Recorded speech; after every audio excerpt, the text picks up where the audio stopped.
Hi, I'm Roberto Martinez and you're watching Toffee TV.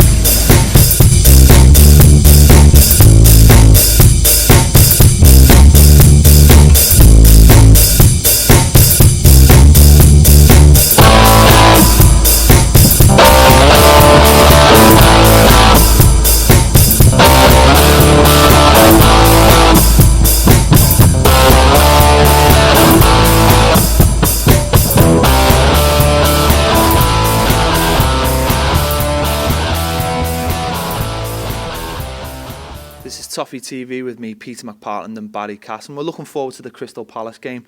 And one of the games, you know, from the past, not too distant past, was the 4-0 win at Goodison Park. And for me, what was the big thing from that game was Mikel Arteta's performance. We'd not long got him on loan. He was replacing Thomas and Goodison. He was so important to this team. And for me, that game was the real start of Mikel Arteta's reign as the midfield maestro at Goodison Park.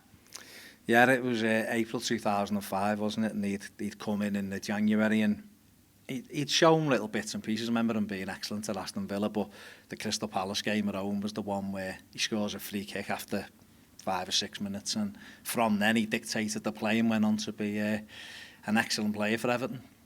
Yeah, I just remember that day he just showed all his qualities. I remember him getting that free kick as well, and it was something different because I don't think we had too many free kick specialists, so to see him score that goal. Obviously James Vaughan scored a goal that day as well to make him the youngest goal scorer for Everton, but I just remember being so excited by having Mikel Arteta playing because he looked so fresh and different from what we had. We had a team full of hard workers and scrappers, and you know, we were chasing that 4th place, and next minute, you know, we've got this midfielder in who just looked absolutely class.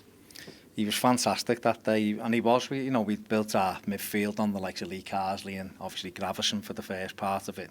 All hard-working players. Tim Cahill was, you know, offering us something different with the goals, but Arteta was the cherry on the top, wasn't he? He was the craft and the intelligent footballer and good passer of the ball, good movements, and that day he kind of rolled it all together in one performance. Yeah. And he was, like you say, the free kick, put it in the top corner at the Park end, and it just set the seal really for that day. And that was a game where on paper it was quite tricky, and we were stumbling our way to 4th that season, and just to get that game done that day in the manner in which it's done, and obviously bringing on young James Vaughan at the age of 16, he put the icing on the cake at the end, didn't he, making it 4-0. But the game will be remembered, or was remembered certainly, for Arteta's probably one of his better performances in Everton's yet. And that hair, just talk about that hair.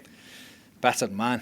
Not more gel than I use, but magnificent hair, isn't he? Still got it. Still got it now to this day. But he's a player that, I'd tell you what, Roberto Martinez would probably love to have in his midfield at his pomp, because he was such a good player. When he started, he played out on the wing, but when he got moved into central areas, he just dominated football games and just kept control. And he'd be a player now that would just be magnificent in this midfield. Yeah, he did start wide, didn't he? Because we were trying to keep that strong core in the middle of the park. He was kind of shoehorned out on the flank, wasn't he? But when he went into the middle and played that kind of libero role, if you like, he was fantastic for Everton up until his injury. You know, but the injury kind of set him back a bit. But you think of Arteta now, at that age when he came in this team under Roberto Martinez, in that midfield with James McCarthy and Gareth Barry, he'd probably be, you know, the perfect player really. And you can just imagine Roberto using the superlatives of phenomenal and perfect and everything else that went around him, and you'd use all that for his hair as well.